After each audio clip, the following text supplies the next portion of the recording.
Hi, my name is Bill, and you are on the Travel Beat with Angela and Bill, your source for all things travel. Yesterday, Angela and I visited Epcot in Walt Disney World for Mother's Day. The Flower and Garden Festival was going on with brand new topiaries and a beautiful butterfly garden. We also visited a brand new Starbucks that just recently opened. So come along with us on our journey and stay through to the end to hear our thoughts on whether the magic is back at Disney.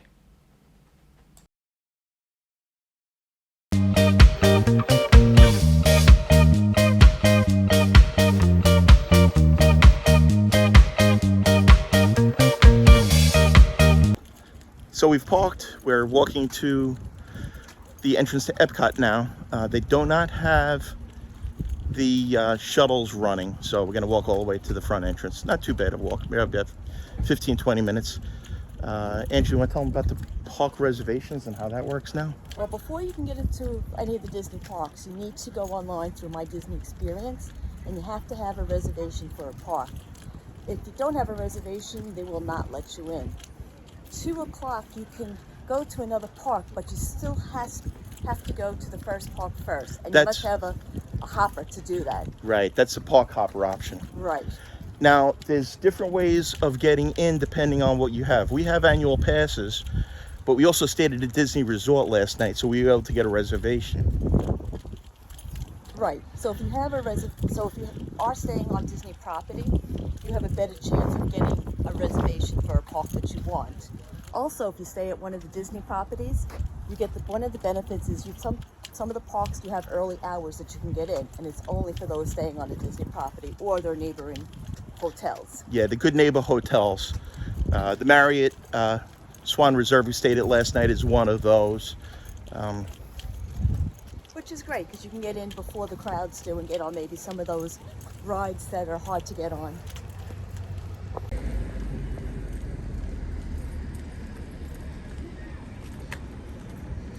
And this would be the preferred parking area for those people that didn't spend enough money on their Disney vacation and want to drop another 30 or 50 bucks a person.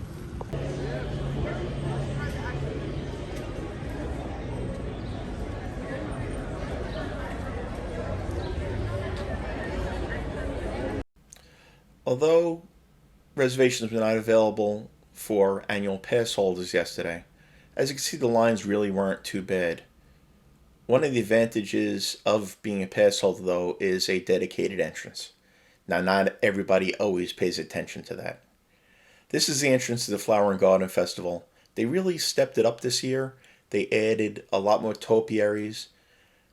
Last year, it was a little lacking. They still had some beautiful flowers, but it wasn't quite the same.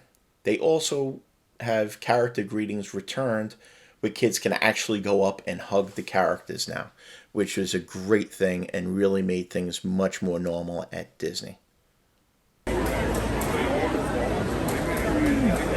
Spaceship Earth with a 20-minute standby line, which isn't too bad. There is the lightning lane, which we're still trying to figure out exactly how that works. Yeah.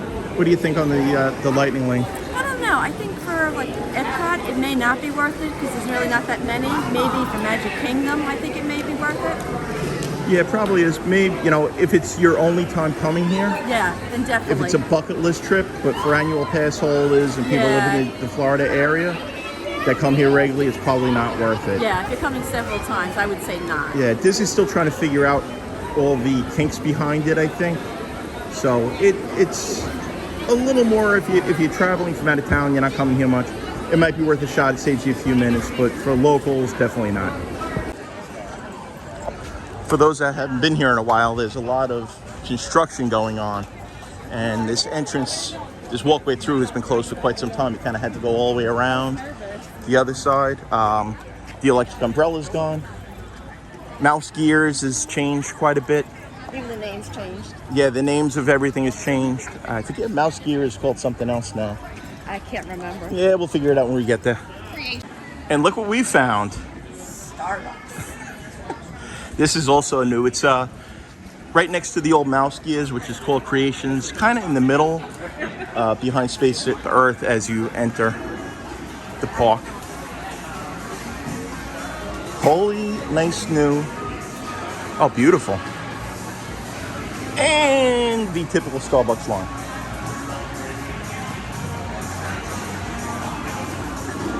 Now, Angela, right now, is busy looking for coupons. As you come along with some of our travels, you'll start to realize Angela is the coupon lady. She finds coupons, discounts, deals, bargains. If there's a savings to be had, Angela figures it out. But she's great, and that's honestly a large reason why we can do the travel we do, is we do look for ways to save without sacrificing the experience. The new Starbucks is located near the golf ball, closer to the entrance than the old Starbucks, which was at the entrance to the World Showcase. It's a huge upgrade. Of course, they have the 50th anniversary year here on sale, like they do every place else. But there's plenty of seating, and although the lines were fairly long, they did move along. Here you can see the 50th anniversary Coke bottles. Again, Disney has everything 50th anniversary. You could even see them prepping the food on the side of the line, which was kind of neat to see. It's called the Connections Cafe, and it's to the left as you walk around the ball. And this is the old Starbucks location that closed when the new one opened at the entrance to World Showcase. And they have the 50th anniversary Gondola popcorn buckets. Popcorn buckets become a big collectible.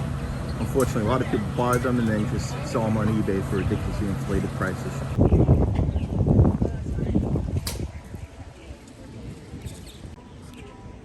Disney always does an amazing job at the Flower and Garden Festival with their landscaping and flowers. They're absolutely beautiful. I don't really know how they can get so much done in a short period of time to turn around. They also, as they do in all their other festivals, have tons of food choices from different countries representing different types of cuisine.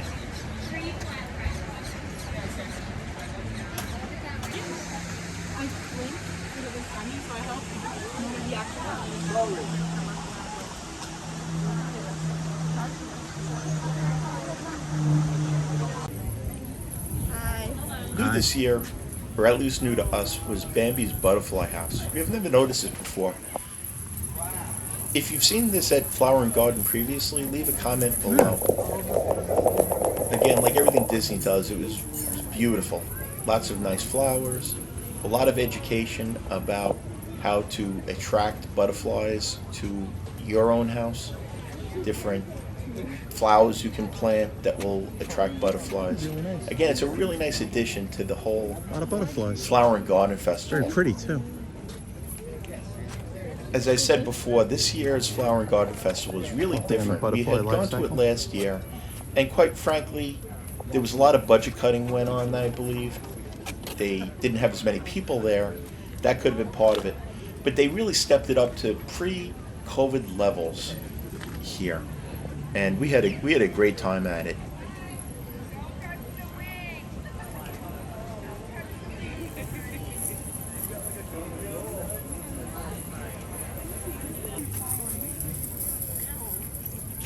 Angela, these ones are from Italy. Oh, she's not happy.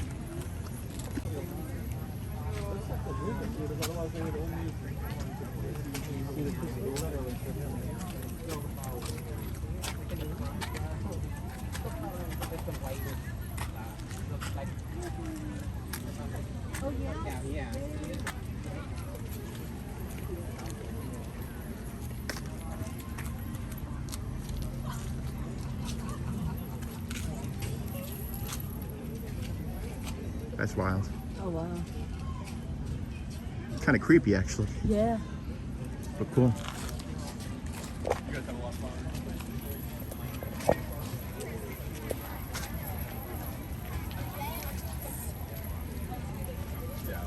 Beautiful flowers.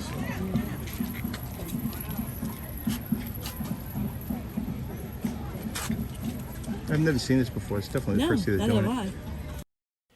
Angela and I did manage to get a couple of rides in, and one thing you'll realize about us is anytime we go to Epcot, it's a mandatory must visit to the ride Soaring. It's our favorite ride at Epcot, maybe our favorite ride at Disney in general.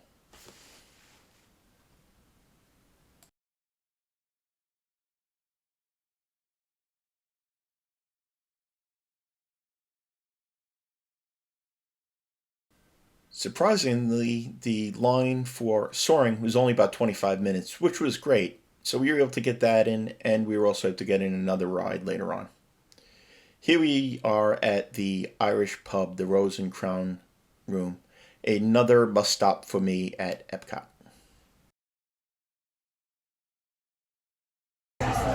It wouldn't be a trip to Epcot if I didn't stop off at the Rose and Crown pub for a pint of Smithwick's. Awesome now that you can actually drink inside the Rose and Crown dining room. During COVID, you could come in, stand in a certain line, order a drink, you had to leave. It was pretty annoying. They were really, really strict about it. If God forbid you took a sip of your drink while you were in here, things are definitely very much back to normal now, and we're really enjoying it. It's been great after 2 years. And they even have Angela's favorite tea here. No, that's Rich's. Oh, Rich's favorite tea? What's your favorite tea? Oh, I drink anything that's black. It's green tea. Anything that's on sale? Oh, yeah, on sale, not Rich's. Anything that's not Rich's? Yeah. As you get into World Showcase, especially over towards France, the flowers get more beautiful. Everything is really just decorated with a attention to detail that only Disney can do. It was really beautiful. It was a really nice day. In France, the food vendors are always crowded. They always have the longest lines at the festival marketplaces, and at the restaurants. The food is fantastic there.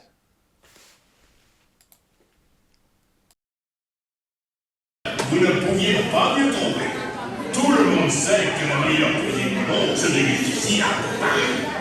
Et ce soir, Amy, le plus grand cuisinier de la capitale, s'apprête à vous concocter une petite merveille.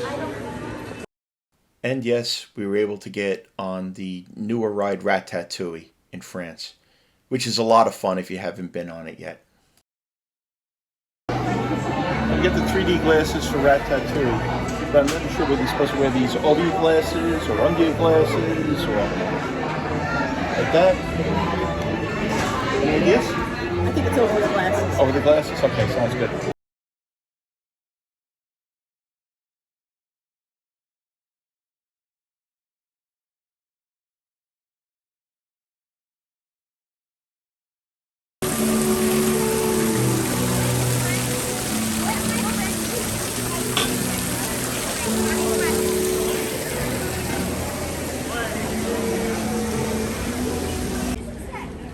Are you seriously doing this? Yes. What are you not doing for the first time ever at Epcot? I'm not getting an ice cream in France. I'm going to Italy for a gelato.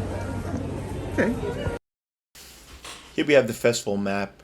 The Flower and Garden Festival goes around World Showcase with different cuisines for various countries, much like they do for all of their other festivals, like Food and Wine and the Festival of the Arts. They also have country-specific flowers and plants around the different countries.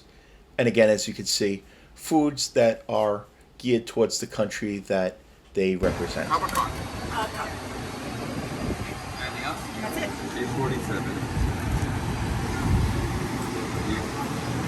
Look at the 50th anniversary cake. Oh, wow. All right, so I am the beer person, and Angela is the dessert person. What type of, what did you get? Chocolate and pistachio gelato. And that's in Italy at Epcot. I think it's a fairly new stand that they have. Yes, it's about a year old, I think. All right, so we're not going to do the creepy, like, eat the whole thing, but take a taste, see what you think. Good. Good? Bene. Bennett, oh, she's learning Italian for our trip to Italy in a couple of years, or a year and a half, so. And I will let you eat in peace. This is something I had never witnessed before. The bringing the fireworks barges by raising the drawbridge in the area between Africa and China. I was always kind of wondering how they did that, but again, Disney does a really good job at kind of getting things done quickly without ruining the magic.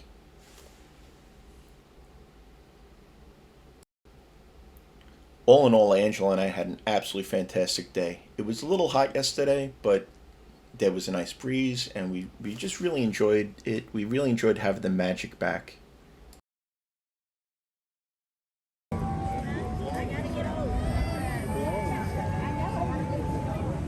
It's probably the longest we spent at a Disney park in a long time. What'd you think of the day, Angela? It was good. After all the times we've been here during the pandemic, big difference. I mean, I was ready to cancel my pass come September, but it seems like it's back to normal. Still got the reservation system, but you know what? There's less people, so maybe there is a little bit to it that's okay. Yeah, it was, and my apologies, we have the monorail going ahead over us. Hopefully nothing gets thrown off it. Yeah, we really enjoyed it today. It was different. Disney is spending money again. During the pandemic, we really felt like they were increasing prices and really cutting down on the experience. The gift shops didn't have as much. Flower and Garden today was amazing. They were back to normal with all of the topiaries and things like that, and as I'm sure you've seen in the video, it was a normal experience. The masking wasn't required, Which was nice. you know. They're finally, 6 months ago they were saying don't get close to anybody else. Now when you're in line for a ride, they're saying get up close, get up closer. Very interesting, but it's good. We were, like Angela said, we were ready to cancel our annual passes, but I think we may end up renewing, and it's certainly an experience I would recommend at this point. Yeah, the magic is coming back. Because, before the whole thing with the mask, it was gone. It really was gone. And it was killing us because Angela and I, we got engaged at Disney. We got married at Disney. A lot of the reason why we got together in the first place was our love of Disney and our enjoyment of all of it. I've had a lot of clients, over the past year that have asked about Disney, and I've had mixed feelings about it. But right now, I don't. I feel there's a couple of people in particular I'll be reaching out to you. It's a great experience. Now we really enjoy it. Any last thoughts? No, just if you're going to come here for the day, make sure you do some type of dinner reservations early, because we looked, it's now 4:21 and there's nothing available anywhere in the parks. Even that includes Disney Springs. So Yeah. And it's Mother's Day, which makes it a little more difficult, but still. Anyway, if you like this type of content, please give this video a like. We're new at this. Subscriptions would be great. It really help us out. We kind of want to know whether we're going in the right direction. So comments down below. suggestions. Suggestions, the type of thing you'd like to see. What are your thoughts on Disney? Next weekend, we're going to be in an all-inclusive in Punta Cana. So we're going to be switching up. It's going to be very different there. But again, we just kind of want to get everybody's thoughts on, on travel and what you like and what you don't like. And thank you for joining us on this journey. Thank you.